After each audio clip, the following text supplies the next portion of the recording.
Welcome to The Lion Within Us, a podcast serving Christian men who are hungry to be the leaders God intends you to be. I'm your host, Chris Granger. Let's jump in. All right, guys, meet episode time. Let's get into it, okay? So the scripture of the week is James, first chapter, 27th verse, okay, 2-7. It says, religion that God our Father accepts as pure and faultless is this, to look after orphans and widows in their distress and to keep oneself from being polluted by the world. So, guys, go back and listen to the spiritual kickoff episode where we took some time to unpack that at length. Okay. Again, if you enjoy the spiritual kickoff episode each week, Monday through Friday, we do it within the Lion Within Us, and it's completely free. So go to the Lion Within Us, within.us, get started today. Okay. So this episode is going to be another great one, fellas. Looking forward to letting you hear this conversation with Roland Warren. So he's the president and the CEO of CareNet. And that's one of the largest in the nation, actually, networks of evangelical pregnancy centers. Okay. So he went to Princeton University, Wharton School of Business, obviously, extremely brilliant man. He spent over 2 decades in the corporate sector, worked with tons of major companies, but he's transitioned and now he's writing these books. He's writing, he's serving in this area and really focusing on the pro-life, let me correct myself, the pro-abundant life movement. And that's what I enjoyed so much about this. Married, kids, grandkids, great guy out of Maryland. I think you're going to really enjoy this conversation with Roland Warren. Welcome to The Lion Within Us. How you doing today, sir? I'm well. I'm well. Thanks for having me on the show. I appreciate it. You must be an early riser like me, because most guests don't want to record at 8:30 in the morning. So are you early? Are you a go getter? Yeah, I'm up by 5, so it's almost lunchtime for me already. That's right. That's right. Hey, half the day's going by, right? That's right. That's right. Well, before we dive in, because this is going to be a really fun one for sure, maybe share something fun about you, Roland, and not many people know about. I always just like to start in a light way.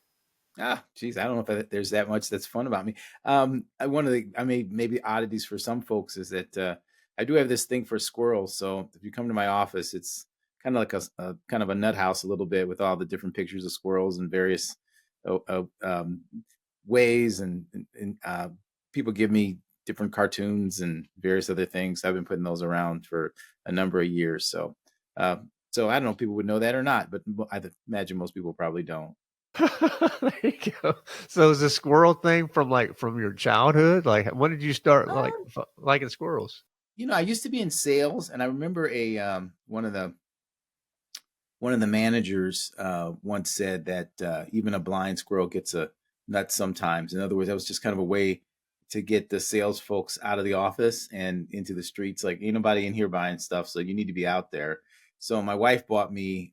She found this stuffed squirrel, and she gave it to me, and I put a tape across the eyes as my reminder to not be at my desk, but to be out. And so that kind of started it, and then the collection went from there. So I'm not kind of one of these crazy people that wears like squirrel underwear and stuff like that. Right, right.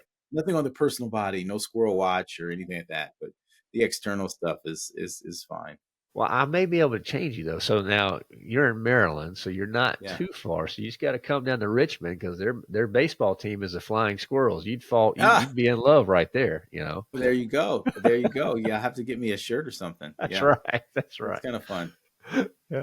There you go. There you go. Well, I'm excited to talk with you, Roland, for sure. Thank you so much for the copy of your book, The Alternate to Abortion, Why We Must Be Pro Abundant Life. I really just love anything abundant life, John 10:10. I'm all in. So when I saw it, I'm like, yeah, we have to have him. So, but your story started with a personal testimony in the book. So maybe just get our readers up to speed a little bit about your background, and what led you to going down this path and tackling this topic that is so vitally important for Christians.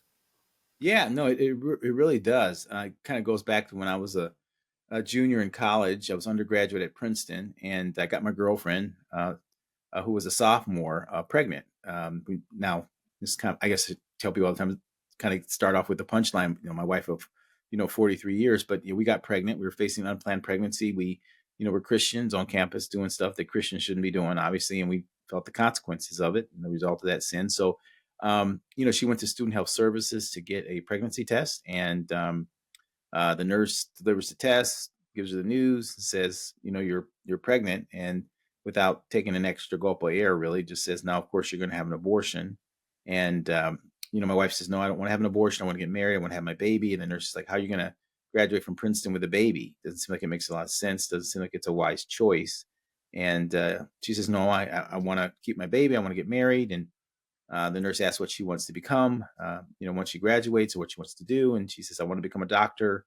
The nurse is like, gosh, how are you going to become a doctor with a baby, graduate with a baby? Doesn't seem like a wise choice. And, I kind of think she probably came back to the dorm room and kind of gave me the news on that. And, I kind of said to her what we had agreed upon. We're just going to move forward with the plan. And we did. And we got married and had our first son at Princeton.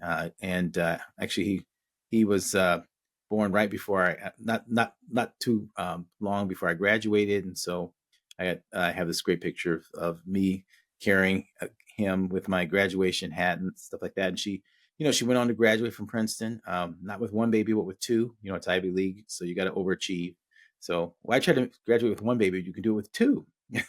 So anyway, so we did that. So she carried our younger son, Justin, in the graduation. That picture is actually in the book. Yeah, it's in the And book. Yeah. went on to become a doctor. It's been practicing medicine close to 30 years now. So, so I saw firsthand, that, being faced with that decision, I understand the temptation that it is to kind of put the baby away, if you will. And, when you feel like your hopes and your dreams and your aspirations are at risk, and how there's the temptation to do that thing. And we didn't. And so we've seen that. And, the son that we were supposed to abort, this great guy and went to Harvard.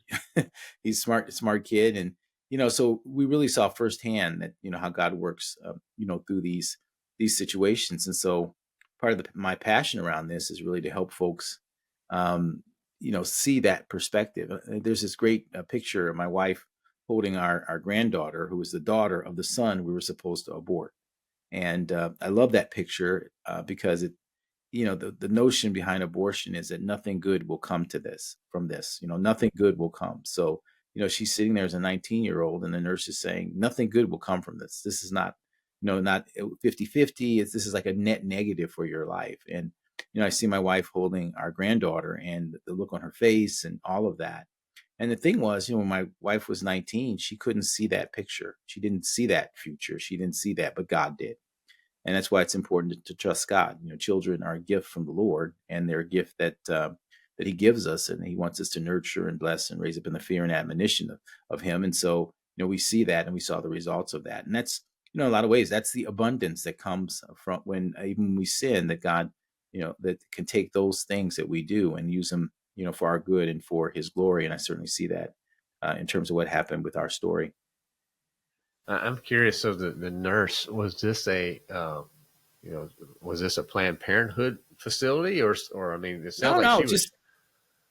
just Student Health Services, where the students go to get, Wow. any kind of medical stuff. Yeah. So she, I mean, she could have said, um, who's the father? Where's the father? Maybe we can have him Right. come to the next visit to support, your choice or his child. I mean, she could have done all of that. Or how can we help you, support you in your choice? I mean, she was, an older woman, obviously, than my wife, and possibly a mother herself. She could have, leaned into that perspective, but she didn't.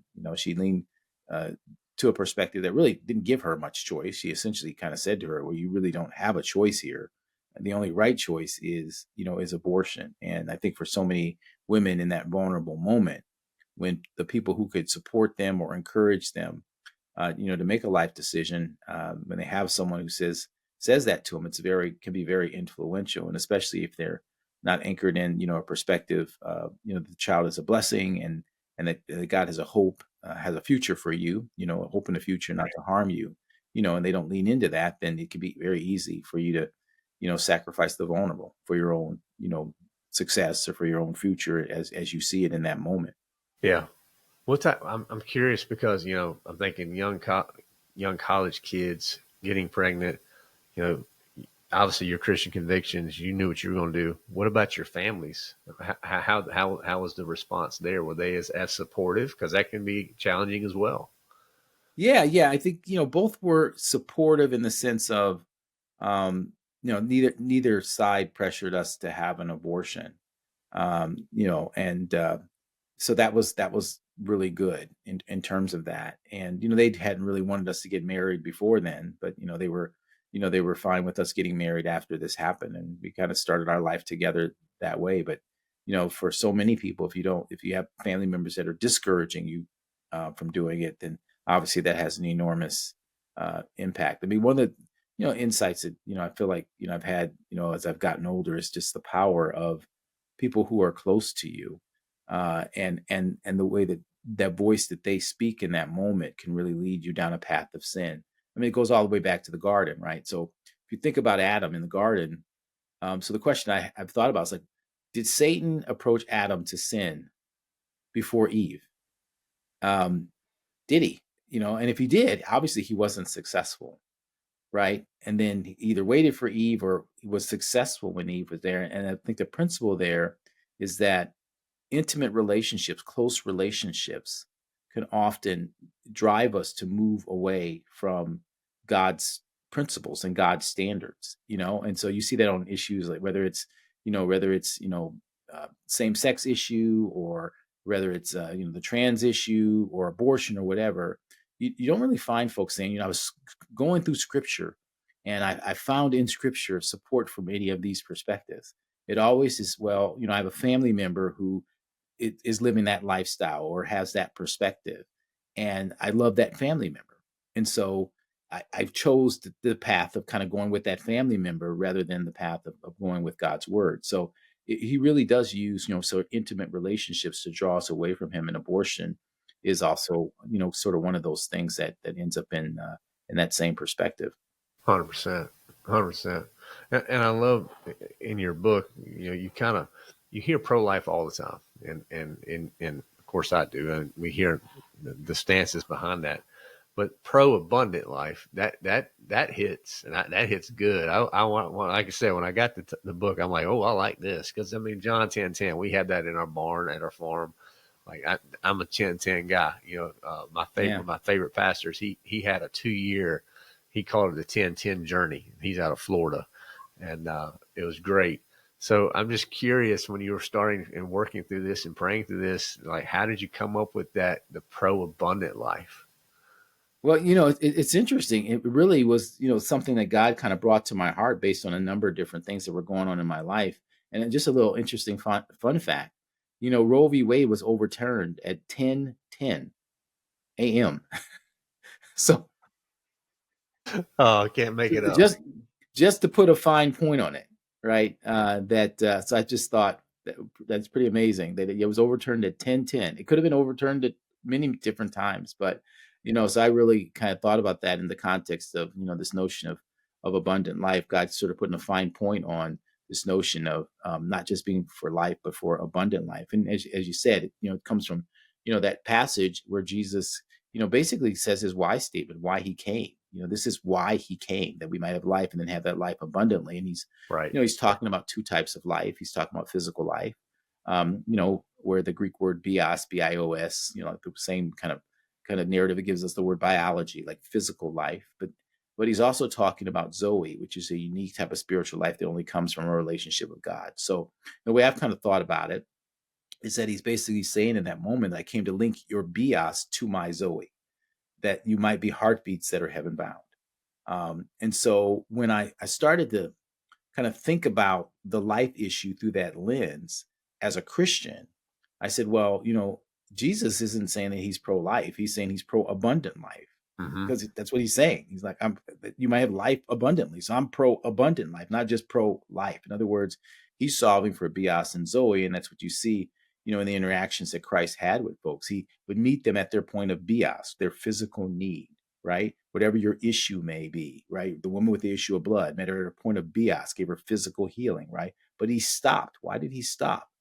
He didn't have to. She got her Bias. She was healed. She wasn't bleeding no more. Why did he stop? Because he wanted to restore her fully. In other words, to link her bios to his Zoe, right? To restore her physically, emotionally, spiritually, and socially, the fullness of restoration. That's the fullness of life. And that's abundant life in that context. So what I realized was I said, well, wait a minute. If Jesus wasn't just pro-life, he was pro-abundant life, then if I'm a follower of Christ, then my why statement for how I engage in this issue should be linked to his why statement. And his why statement was, abundant life. And the other thing, which is kind of clear, you can be an atheist and be pro-life because you're solving for bios. Not a bad thing. It's a great thing. But you can't be an atheist and be pro-abundant life because you're not solving for heartbeats that are heaven bound. So my view was, well, then as we start to think about CareNet as a ministry, we're not a pro-life organization, we're a pro-abundant life organization. And then we started working down, well, so how do we bring heaven to earth, so to speak, in terms of that? How do we get that abundant life on earth? What are the institutions that God gives us in order for abundant life to happen in humanity? And that's what leads to the pro-abundant life perspective, which I lay out in the book. Right. Love it. Love it. Guys, we're going to take our first break and we'll come back and keep digging in. I've got something big to share. We're making a major shift because we know the battle is real, and it's time more men had access to the support they need. For too long, guys have been trying to carry the weight alone, pressure at work, tension at home, wounds from the past, and a world that demands strength but offers no place to rest. We see it.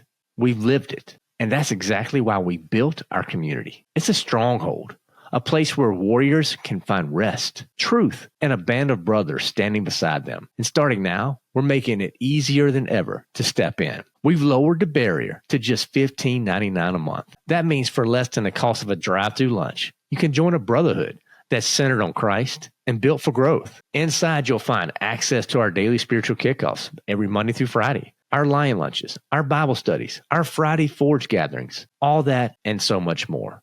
Every man needs a stronghold, and you don't have to fight alone. If you've been waiting for the right time to jump in, this is it. Go to thelionwithin.us and join the community and see for yourself what happens when iron truly sharpens iron. See, I love to, as you mentioned, the bios and the Zoe. So you have the Great Commandment, the Great Commission. You have some wonderful visualizations in the book, by the way. I think that whoever did the illustrations, they're incredible because they really help. Because you have the discipleship component around the family component, and maybe just break down, how you came up with that model, how God revealed it to you, and what does that practically look like for the believer out there who wants to take their pro-life position and actually take it to the next level. Because that's really what I see here. Yeah. I mean, the first, so one of the graphics I have in there, because I was thinking about a graphic to illustrate this, and I have this graphic that's sort of a house with a roof and two pillars that hold up the roof, right? And so the roof is pro-abundant life, John 10:10. So how do you support that perspective? And there are two pillars that hold up that perspective. The first pillar is God's design for family, as that first pillar. And, really God sort of led me to see the birth of Christ, in the lens of the life issue, because, Mary was facing an unplanned pregnancy from a human perspective. She had hopes for her life, dreams for her life that didn't include a child at that time and in that way. And so, when I think about that, I think about my wife. The way that my wife got pregnant, obviously very different from Mary, but the practical consequences after she got pregnant were very similar.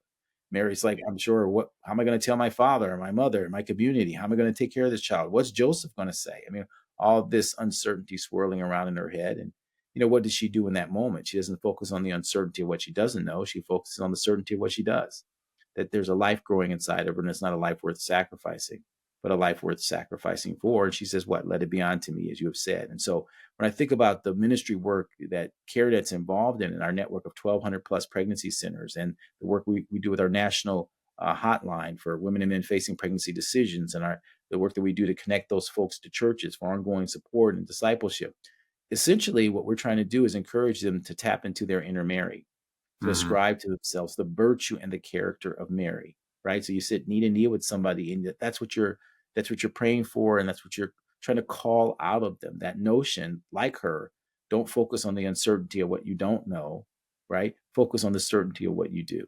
that this is a life not worth sacrificing, but a life worth sacrificing for, and say, let it be unto you, as you have said. So that story in the first chapter, the first book of the New Testament of the birth of Christ is really illustrative of really, in my view, from a Christian perspective, how we should be engaging on the life issue, because it's the best example of how God responded to an unplanned pregnancy from a human perspective. What did he do? Well, he went to Mary and called her in that role, but he didn't stop there. Like folks say, okay, I got it.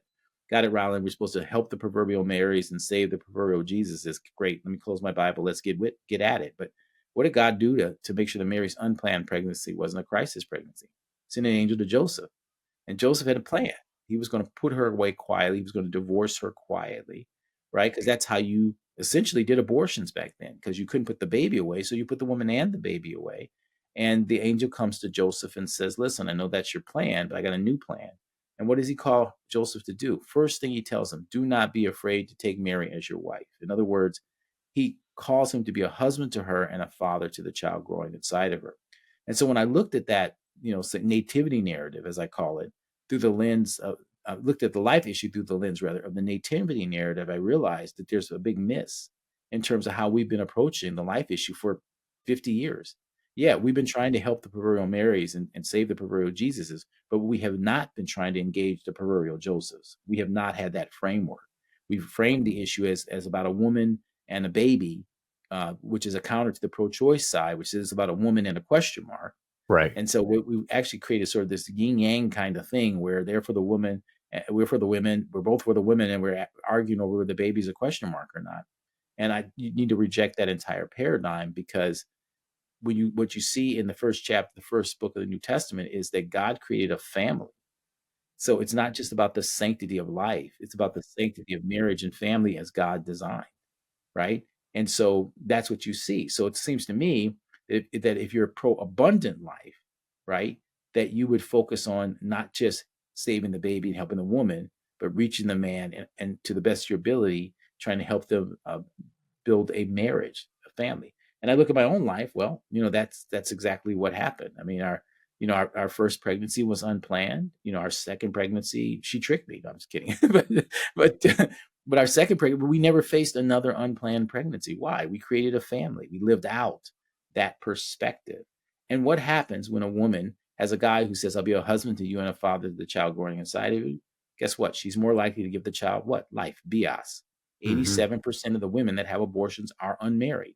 So if you delink the marriage issue, the sanctity of marriage and family issue, from the sanctity of life, you end up getting neither. And that's what we have ended up doing. And so that first pillar that holds up a pro-abundant life perspective is God's design for family. And really your goal should be, trying to do that. And I'll just make one more, just final, kind of put a finer point on that. If you talk to the typical, pro-life Christian, and if I said to you, listen, a woman comes to you and she's pregnant, and you've got this ability to change everything and anything in her life except the fact that she's pregnant. You can change anything except the fact that she's pregnant. What would you want to have happen? So I want her to have a baby. Great. That's it. You want to be a single mom? No, I want the father to be involved. Okay, what do you want? Be a baby daddy, bring Pampers every now and then? I mean, what do you want? Well, no, I want him to be involved. What relationship? Well, I'd love for them to be married. Okay, you want them to be married? Okay, great. Is that it? Well, I want them to have a godly marriage. Okay, you want them to have a godly marriage. Okay, so you want them to be a father and mother united in marriage, loving each other, and then loving their child, and then right, and then what? Loving God, right? Oh, so that's what you want. Well, then why not build the movement there? Why not fund there? You're funding the lower thing, and aspirationally you're wanting the higher thing. If you want the higher thing, fund the higher thing. Work for the higher thing. Don't settle for the lower thing. And so a pro-abundant life perspective is that higher thing. It's not just about saving babies, as God honoring as that is. It's not just about raising children, as God honoring as that is. It's not just about helping women, as God honoring as that is. It's about building a family, a father and mother united in marriage, loving each other, loving their child, to be disciples who make disciples who live and love like Jesus. You don't get that from a pro-life perspective. You get that from a pro-abundant life perspective, because you can't be a pro-abundant life with actually trying to focus on building a family consistent with God's design for family. Mm-hmm. What I love about it is you touch on the component, like you said, that's missing from all the so much of the pro life narrative, the father. It's just a very simple piece, and that's a pivotal role in the pro abundant life that you're talking about here. Because I get so many, it's funny when you talk. I'm sure you hear people talk about surprise pregnancy. Well, I'm gonna tell you what. There may be surprise parents, but there are zero surprise babies. I mean, it don't work that way. I mean, I just feel like Yeah, yeah. God has a design, He has a plan, and it's gonna come out. So I applaud you for leaning into the family component of it and bringing in the men, and because we have to be fostering men, because there's not much out there, Roland. I don't know from your standpoint so far as equipping and encouraging and helping men, lean into what we've been called to do. And that's really what I try to do with the Lion. And there are other organizations too, but the church, I feel like as well, we have to be talking about this more openly about our given duty to provide, protect, preside over our families and be the leader of spiritual leader of our homes. Well, it is, and it's so important, and really, it's been the enemy's plan, to get every man to kind of make like Adam, because look, the first abortion actually happened in the Garden of Eden. See, abortion is a physical act that is a reflection of a reality that you have in terms of your relationship with God. It's essentially saying, I know what's better for my life than God Yep. does. Yep. That's basically what an abortion is. It's the same thing. So she says, what? My fruit, my choice. My fruit, my choice. And then Adam says, well, her body, her choice. Right. And then he partakes. Well, the abortion decision is exactly the same. And the evil one, just like in the garden, wants the man to just stand there and not engage. And when that happens, guess what? You get what you get. Look, when we looked at the data on influence around abortion, we did a study some time ago, and a national survey with Lifeway, and we surveyed men who had participated in abortion, and we asked them, sort of, kind of, what role did you play, if you will. We asked, who did she talk to, and we gave them a list of different people, and number one was the guy. Then we asked him, who do you think was the most influential in her decision to abort? And the guy says, I was. Did the same survey with women, and we said, who did you talk to? She says number one was the guy that got her pregnant. That was higher than, abortion provider, medical professional, her parents, her best friends. Number one was the guy. And then we asked her, who was the most influential in your decision to abort? Guess what? It was the guy. So abortion, the guy's involved, and he's the most influential. And what we've been doing in a lot of ways is we've been treating guys in the pro-life movement the same way that the pro-choice people do. The pro-choice people want her body, her choice. In other words, to isolate her, separate her away from the guy. And when that happens, she's more likely to have the abortion, right? And we're doing sort of the same thing, but for a different reason. There's a sort of this perspective, well, the guy's just going to try to help her have an abortion, so we need to protect her from him. But the reality is that he's also the key to her making the life decision. That's why 87% of the women that have abortions are unmarried. So therefore, if you want to reduce the number of abortions, you're not going to do that if you don't start engaging men, and particularly in the context of the sanctity of marriage and family. So really, that's the reason why, when I think about this, it's like, why, this calling this pro abundant life as opposed to pro life is so important. In a lot of ways, because it's a different thing. It's a different thing. And the other reason why, frankly, just from a practical reality of it, I ask people all the time, they say they pro life. I say, well, what do you mean by that? Because the term has actually lost it's actually lost its concrete meaning. And here's what I mean by that. I say to you, okay, you're pro-life. Yes. And why? Okay, because I believe in Imago Dei, right? I believe that the circumstances of a child's conception and birth should not determine its humanity and worth, right? So whether you're conceived in love or lust or planned or unplanned, or you have a fetal abnormality, it doesn't matter. Your humanity is intact because it's intrinsically tied to God. You're one of God's image bearers and worthy of protection. Got it. What about you? Well, I'm pro-life too. Okay. But I'm for a 15-week ban. Okay. Well, how many abortions happen before 15 weeks? 96%, according to CDC. Okay. So you're okay with 96% of abortions and you're pro-life. Yes. Okay. What about you? Well, I'm pro-life too. I'm for a 20-week ban because we're talking about pain capable or, late-term abortions or whatever. I'm against late-term abortions, but early term, I'm fine. Okay. How many abortions happen before 20 weeks? 99%. See, so you're okay with 99% of abortions. Yes, but I'm pro-life. You look at the pro-life plank of the Republican platform. The only abortions that it's against are late-term abortions, which are abortions after 20 weeks, which is about 1% of abortions. So we've taken a term that's kind of supposed to be an absolute, right? And now it's on a spectrum. It's flexible. It's really meaningless in many ways because it doesn't have a very specific meaning. We've allowed it to be contaminated because we pulled away from the conviction of what it actually means. I think you should define what it means to be, quote, pro-life from the perspective of the baby in the womb. So if you're the baby in the womb, you say, okay, now here's these multiple perspectives here. Which one are you for? Well, this one over here, can I end up like dead? Yeah, sure. A lot of times, maybe even the majority of times. Well, what about this pro-abundant life thing you've been talking about? Yeah, no, that's based on Imago Dei, that the circumstances of your conception and birth, do not change your humanity and worth. Oh, so no matter how, yep, I'd rather have those guys leading, not that.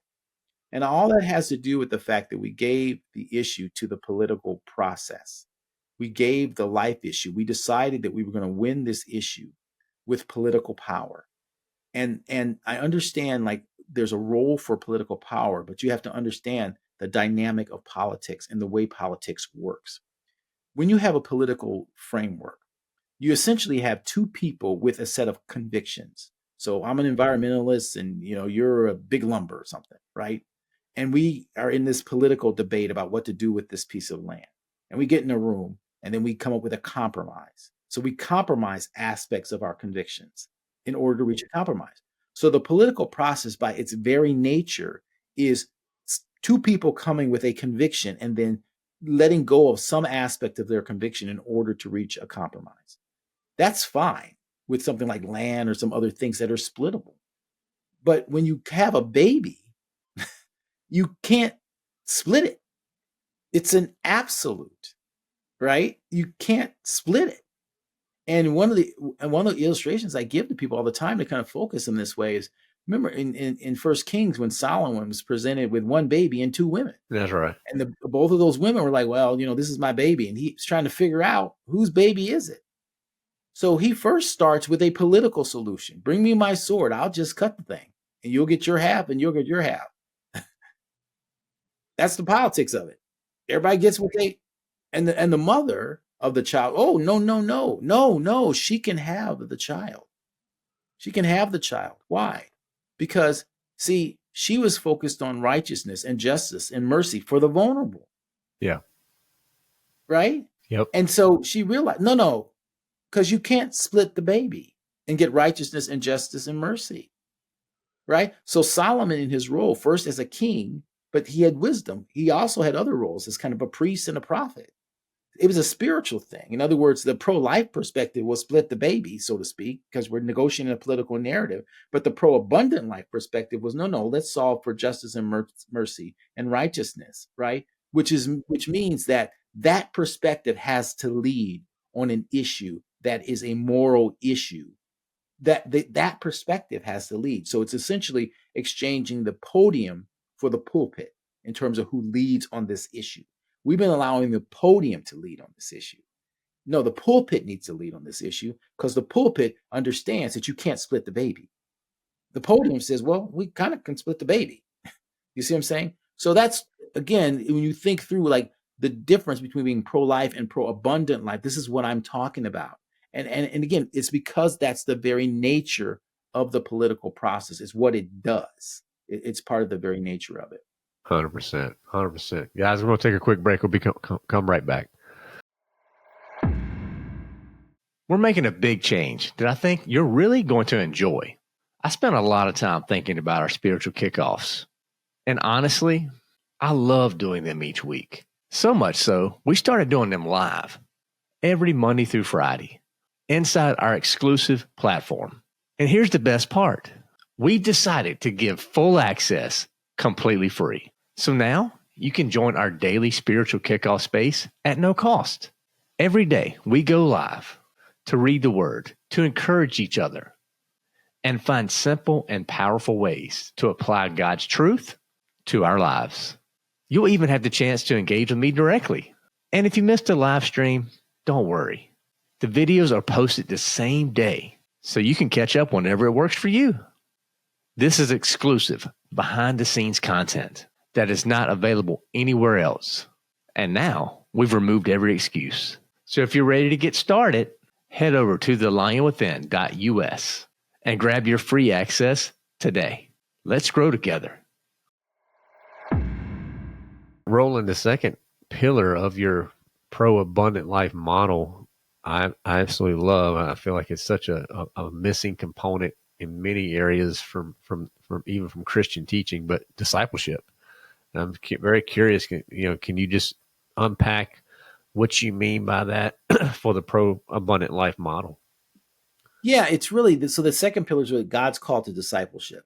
So it's basically looking at the life issue through the lens of discipleship. In other words, someone who's facing an unplanned pregnancy, you look at that issue through this person needs to become a disciple of Jesus Christ. So your first thought when you see a woman facing an unplanned pregnancy is not like who do I need to vote for so that she can't have an abortion or what kind of material support she needs. Both issues that are important, but that's not my primary thing as a Christian. Your first thought should be, is she a disciple of Jesus Christ? The child growing inside of her needs to be a disciple of Jesus Christ. The guy who got her pregnant needs to be a disciple of Jesus Christ, which means the church leads on that. In other words, you start to view the life issue the way we view so many other good works that Christians do: water for the thirsty, food for the hungry, clothes for the naked, homes for the homeless, right? There's all kinds of social services organizations that engage in these things. But Christians a lot of times say, well, yeah, I could do that. I could give to UNICEF or CARE or something, but I'm going to give to World Vision, or I'm going to give to, Compassion, or, or World Relief, or like an organization that's linking BIAS to Zoe, right? In other words, that's not just solving for BS, but also it's solving for Zoe. And what's happened, again, in large measure because of the political process, we think about water for the thirsty, food for the hungry, clothes for the naked, all these things through the lens of discipleship, like on-ramps to discipleship.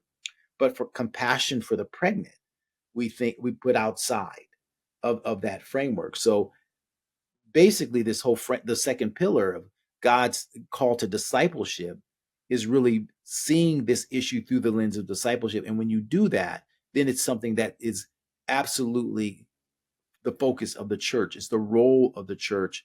And you ask yourself a question: could it be that God is using this unplanned pregnancy in this woman's life that she might become a disciple of Jesus Christ? Could it be?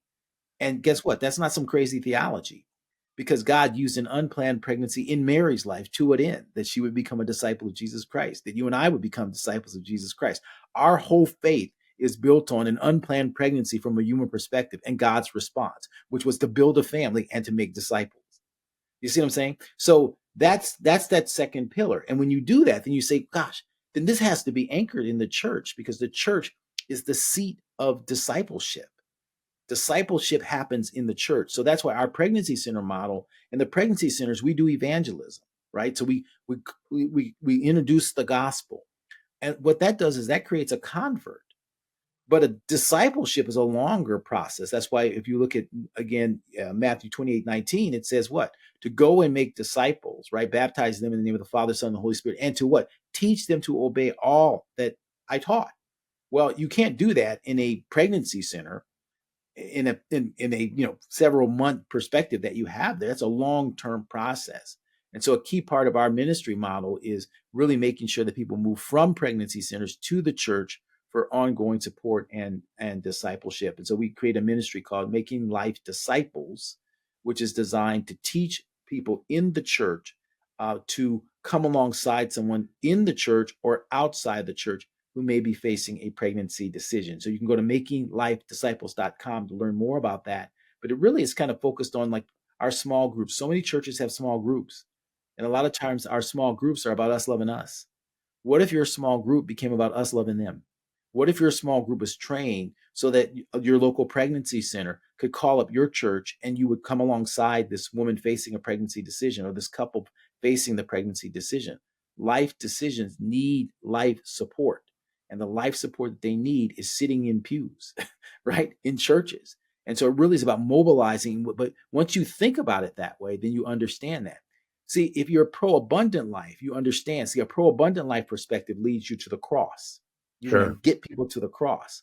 A pro-life perspective often leads you to the polls, Mm, right? She don't need to go to the polls. She needs the cross. And then you take the perspective of the cross to the polls.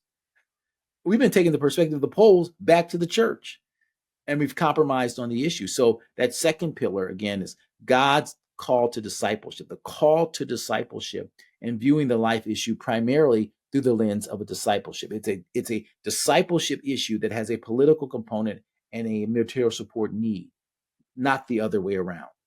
enough. Well, I'm also super curious because there's so many Christian men, particularly listening to the Lion, and they want to be active. They want to understand where to put their time, their talent, their treasure. To your point, where she'll be funding CareNet. Maybe explain. You're president, you're the CEO of CareNet. Explain how that works and what you're doing to support that pro abundant life movement.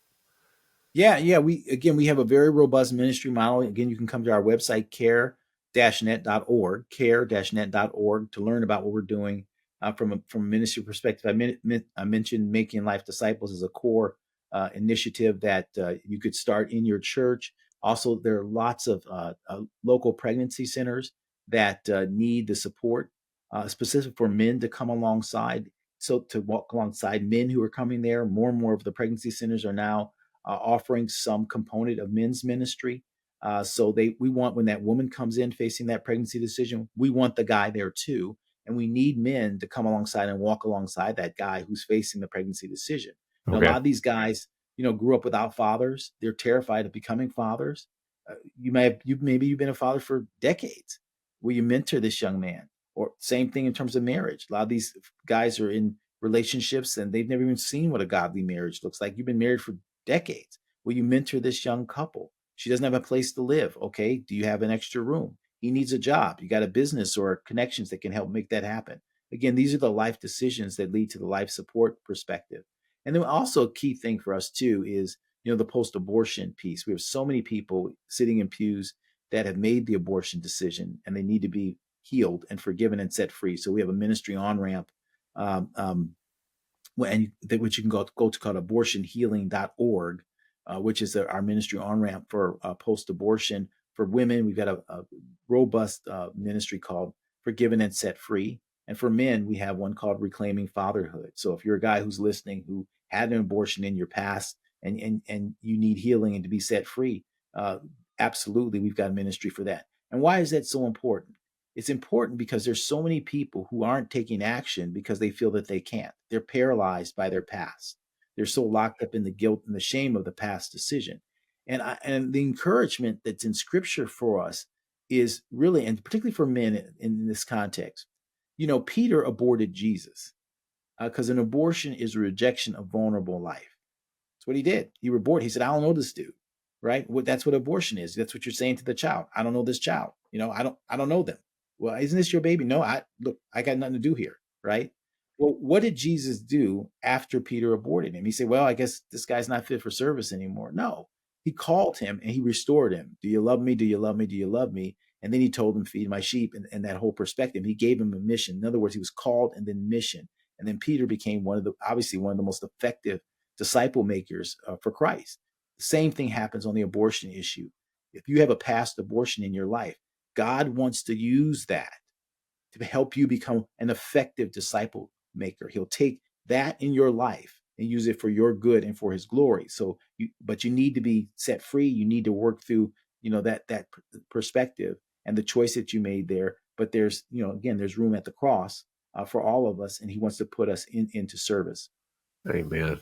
Amen. I am curious too, Roland. I mean, obviously you have so much expertise here, and you're so passionate about it. For the everyday guy that's out there, maybe speak to him for a minute. We're in a post Roe v. Wade decision now. It's very hot so far as this. You can get people very worked up in debates over this whole pro-life, pro-choice. What does that mean? Do you have any practical tips or encouragement for just the everyday guy out there that's listening, that if they want to actually do something to support it, and without being, I guess, viewed as a radical or something like that? I'm just curious, like, practically, how would you suggest getting started? Yeah, I think, I always start with the why. Like, why are you doing this? And why are you engaged on this issue? And if you're engaging on this issue to win a political argument or just an argument in general, that's always going to be more confrontational in terms of what happens there. Sure, sure. My encouragement to folks first is to understand, like, what is our call as Christians, and then the life issue is lived out in the context of our call. So the call for any guy as a Christian from Christ is pretty simple. What did Christ do? He lived out the great commandment to fulfill the great commission. That's what he did. He just walked around living out the great commandment to fulfill the great commission on the cross, living out the great commandment to fulfill the great commission. What's the great commandment? Well, Luke 10:27 talks about we're called to love God, love our neighbor as ourself, and right, and loving God, loving your neighbor as yourself. Well, there's three loves there: loving God, got it; loving your neighbor, and then loving self. Those three loves, like a trinity. That if you disconnect one of those loves, then you would take what's a virtue and you make it into a vice, right? So Right. I don't love God, but I do love my neighbor. I do love myself. That's humanism. So you can kind of go through that.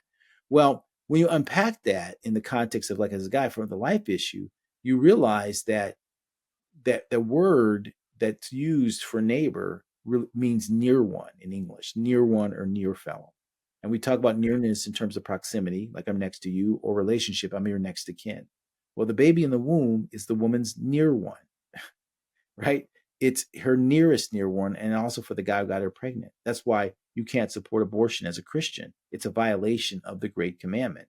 So as a guy, so what are you called to do then as a guy practically? Well, live out the great commandment. That means you need to help a neighbor love a neighbor.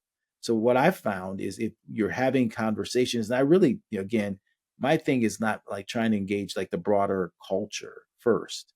First, we actually need to engage the church. The problem with the abortion issue is not the broader culture. The problem with the abortion issue is the church, that we have too many people in the church that are not looking at the abortion issue through the Great Commandment and the Great Commission.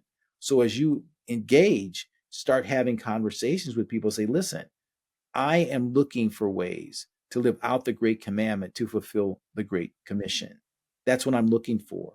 And I'm looking for service opportunities to basically do that. So when you volunteer at a pregnancy center to walk alongside a guy facing a pregnancy decision, practical, right? You're living out the great commandment to fulfill the great commission, right? To help him live out the great commandment, to love the neighbor the neighbor in the girl in the woman's womb, and also the woman herself, because she is his neighbor. And also, abortion is a violation of the Great Commission. Why? Because you're called to make disciples of who? Your neighbors, and your first neighborhood is your children. So abortion is a violation of the Great Commandment and the Great Commission. So when you're practically looking at it, you say, well, gosh, I'm getting involved in this issue, not because of some political narrative necessarily, but I'm getting involved in this issue because as a Christian, I'm called to live out the Great Commandment to fulfill the Great Commission. And I'm looking for opportunities to do that. So you support single moms who are facing pregnancy decisions and maybe need some support in some way, shape, or form, or someone who's facing, this type of decision, an abortion decision, or walk alongside a guy who's facing that kind of decision with your time, your talent, and your treasure, that kind of thing.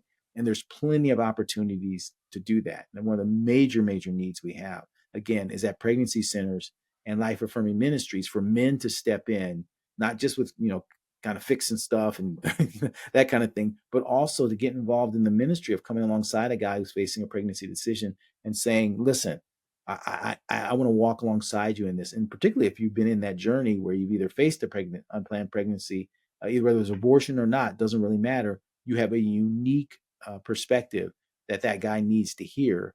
And as we get more and more men stepping into that role, what you'll start to see is the abortion perspective change in the broader square, because you have more men that are stepping into the issue and saying, I will support this woman, hopefully stepping up as husbands and fathers in that role. And then what you start to see from that is a reduction of abortion, because men are stepping in with their time, their talent, and treasure to come alongside other men who are facing a pregnancy decision.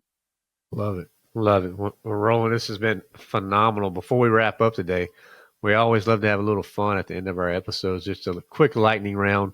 We'll park the topic of abortion here, but and guys, we'll make sure you get all the resources here from Roland. But if you're willing to play the lightning round, we'll have a little bit of fun here at the end. All right, sure. Yeah, yeah. What do you enjoy doing? Any hobbies that you have? Well, I got grandkids, so those are my hobbies. I don't play golf or any of that kind of stuff. I lift weights and exercise to try to make sure I can be around and be able to move around for my grandkids. That's what I love to do. It's just such a blessing. I really didn't have my grandparents very much involved in my life, so Right. it brings me great joy to be involved in my grandkids' life. So they local in the area. Yeah, four of them are local. Well, three and one coming in July local. The other one's in LA. So we try to get out there as much. So I've got four and hopefully five by God's grace coming in July. Well, I mean, as a July baby, I will tell you they are the best. So we'll be praying for a healthy delivery there in July. That's Yes, awesome. yes. That's awesome. How about favorite food, Roland? What's your go to?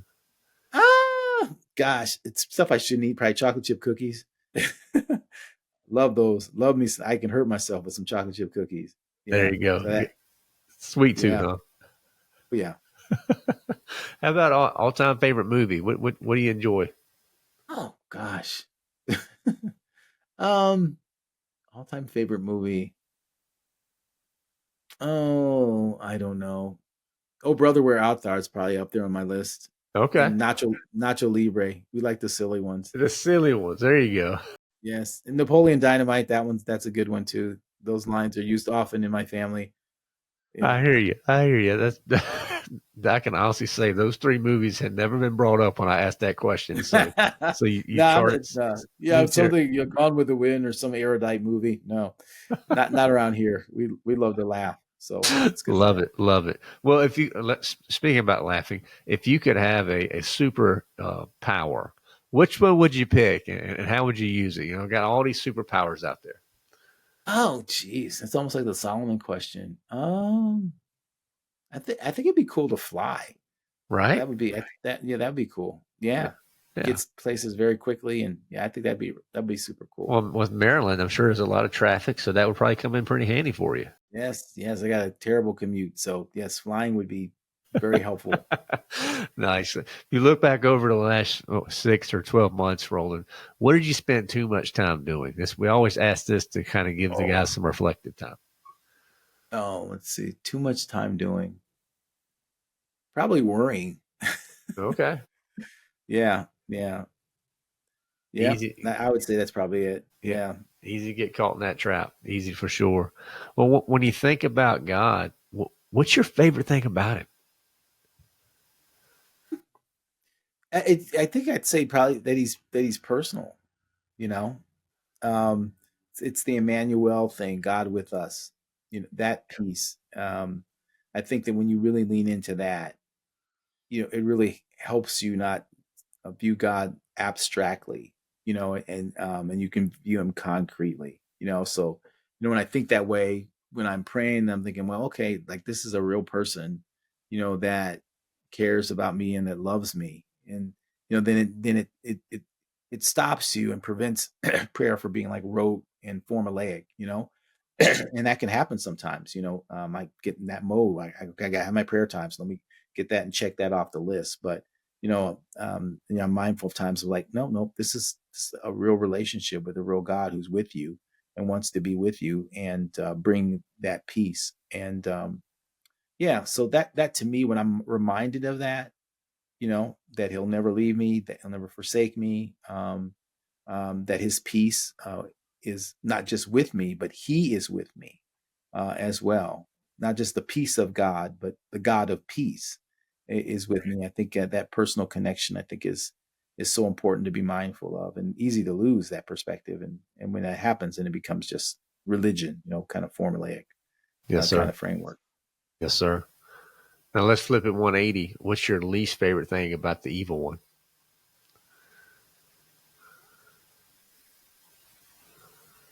Well, it's just the whole notion of, it goes back to John 10:10. What? Kill, steal, kill, and destroy. And you just see that, and you see the consequences of that. I see it in my own life. I see it in our communities. We see it in terms of the injustice that happens, particularly to the vulnerable. It's just heartbreaking. You know, that that's his intent, but Yeah. it is. Yeah. So yeah. 100%. Last question for you, Roland, is what do you hope the guys listening remember the most from our conversation today?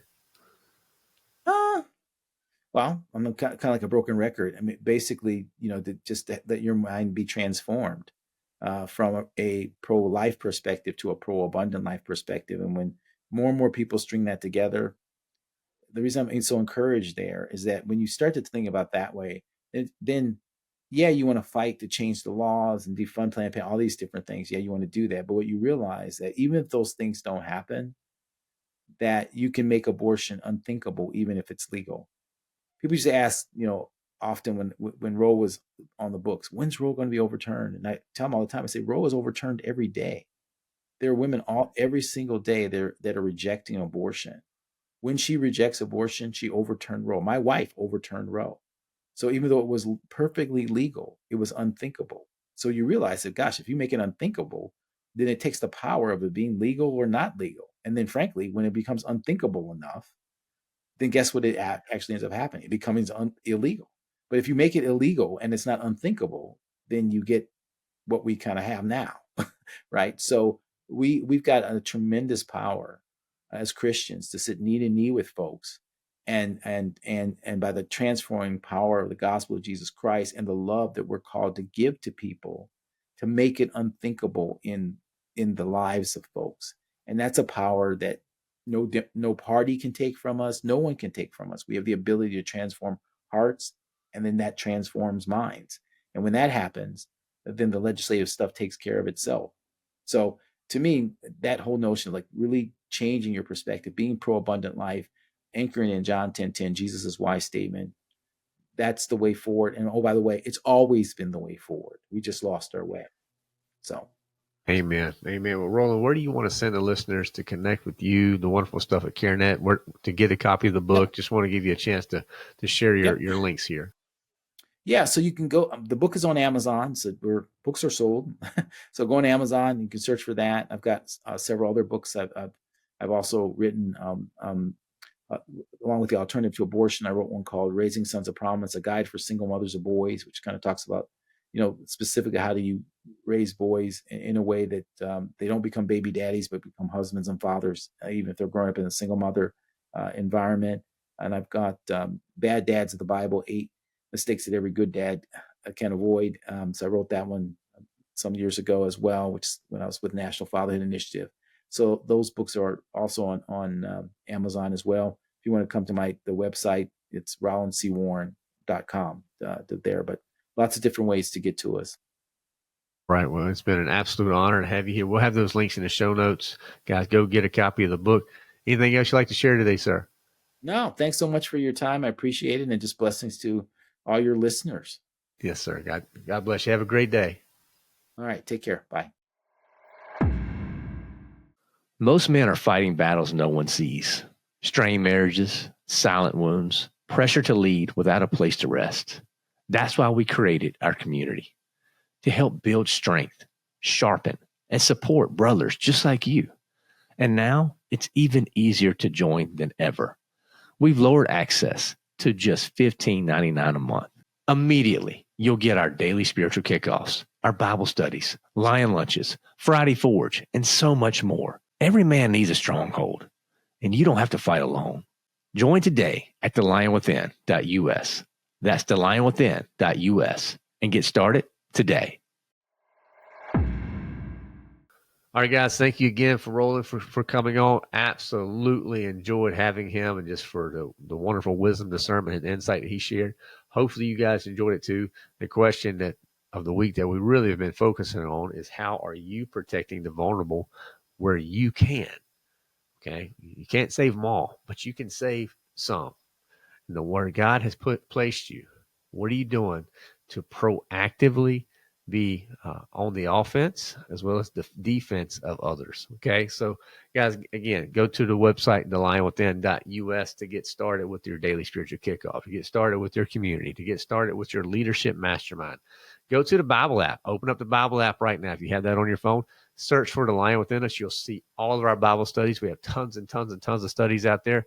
You may find some that you actually enjoy just going through and working through with your small groups. So all these ways we try to serve.